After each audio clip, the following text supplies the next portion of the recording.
माननीय मंत्री जी ने जो अपना जवाब दिया है वो इतना छोटा सा जवाब दे दिया। और जब बजट आया था तो उसमें जो आपके विभाग की बात थी वो इतनी बड़ी थी कि 2025 में घरेलू पर्यटकों की संख्या 1,37,00,00,000। उत्तर प्रदेश पहले स्थान पे रहा, रिकॉर्ड वृद्धि। अच्छी बात है सर, हमारे देश के अंदर, उत्तर प्रदेश के अंदर पर्यटक स्थलों के लिए इतनी बड़ी तादाद में लोग आते हैं।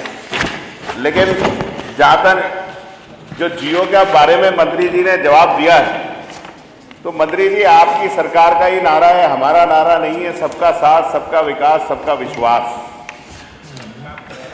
तो जब आप ये नारा देते हैं तो इस उत्तर प्रदेश के अंदर हमारे हिंदू भाई रहते हैं, हमारे सिख भाई रहते हैं, ईसाई रहते हैं, मुसलमान रहते हैं, पारसी रहते हैं, बौद्ध रहते हैं।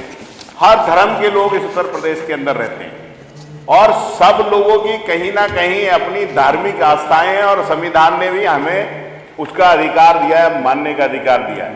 तो इस सरकार की भी जिम्मेदारी है कि सरकार अगर पैसा दे रही है किसी धरोहर के जीर्णोद्धार के लिए, ये बहुत अच्छी बात है, आपको बधाई, साधुवाद आप दे रहे हैं। लेकिन मंत्री जी जब आप शपथ लेते हैं संविधान की तो कहते हैं किसी बिना द्वेष के, बिना उसके कोई मामला मेरे सामने लाया जाएगा, मैं उसको करूंगा। लेकिन आप उस संविधान की शपथ का कहीं ध्यान नहीं रखते।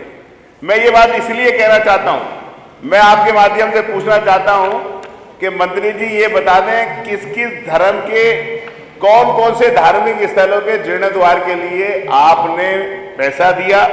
दूसरे, मेरे क्षेत्र के अंदर विश्नोई समाज बड़ी तादाद में रहता है और वहां पर एक उनका बड़ा मंदिर है जिसमें पूरे देश, राजस्थान, महाराष्ट्र, बंगाल, बिहार और उत्तर प्रदेश के सभी लोग वहां पर आते हैं। उस मंदिर का नाम है भूड़ मंदिर टीबा। वहां पर कोई भी सरकार की तरफ से हम लोग लगातार मांग कर रहे हैं कि कम से कम 5-7 करोड़ वहां के लिए दे दें, क्योंकि पूरे उत्तर प्रदेश में वहां विश्नोई समाज के लोग आते हैं। और अभी एक बड़े गुरु थे, गुरु राजेंद्रानंद जी महाराज, जिनका अभी स्वर्गवास हुआ, जो अभी स्वर्गवासी हुए। मैं आपसे ये भी कहूंगा कि ऐसे लोग जिन्होंने बौद्ध धर्म की सेवा की है, बौद्ध धर्म के लिए काम किया, उनके बड़े अनुयायी पूरे देश के अंदर हैं। तो अगर ऐसे लोगों की प्रतिभा वहां लगाएंगे तो निश्चित तौर पे उस समाज के लोगों के अंदर उनके प्रति जो आस्था थी, भावना थी, वो भी रहेगी। तीसरा, मैं ये कहूंगा कि हमारे यहाँ एक लाडला बात पड़ता है। अभी शिवरात्रि गई है, एक प्रकेटेश्वर धाम है। मंत्री जी, लाडलाबाद आपने वहां पैसा तो दिया हम लोगों के अनुरोध पर, लेकिन साहब वहां मंदिर अच्छा बन जाएगा, वहां पे उसकी व्यवस्थाएं अच्छी हो जाएंगी। लेकिन वहां पर अगर रास्ते जाने के लिए सही नहीं होंगे तो वो भी उस पर्यटक स्थल के लिए कोई अच्छी चीज नहीं है। मैं आपसे ये भी कहूंगा कि बहुत सारा पैसा है कि वहां के लिए रास्ता बनाए।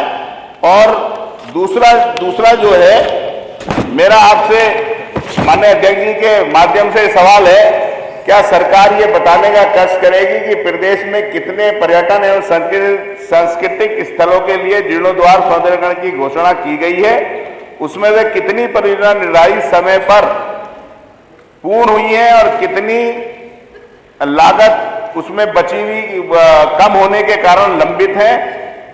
क्या सरकार परियोजनावार स्थित सदन के पटल पर रखेगी? भाई कहां से कोई सेटिंग है? कई महत्वपूर्ण पर्यटन स्थलों पर मूलभूत सुविधा जैसे शौचालय, पार्किंग। मैं सर बस एक और सवाल आपसे माननीय 4 तो पूछ चुके हो। माननीय मंत्री जी से पूछना चाहता हूं, क्या आप आगे आगामी समय के अंदर उत्तर प्रदेश के जो किसी भी धर्म के, ठीक है, हो गया, पर्यटक स्थल है, जैसे हमारे यहाँ शाह बुलाकी साहब की एक मदार है चक्कर की मिलक में मुरादाबाद के अंदर, हर हिंदू धर्म के लोग वहां आते हैं सर। और जब उर्स लगता है तो सरकार की तरफ से भी उस पर चादर चढ़ती है। तो ऐसी जगह को कब से कम आप श्री वो कर रफीक देंगे अहमद। तो बहुत धन्यवाद होगा। बस यही मैं आपसे कहना श्री चाहता रफीक हूँ अहमद। कि आप सारे पर्यटक स्थल हर धर्म के लिए जीर्णोद्धार के लिए पैसा देंगे या नहीं देंगे? श्री नफीस अहमद। दो मंत्री जी, दो माननीय सदस्यों का नाम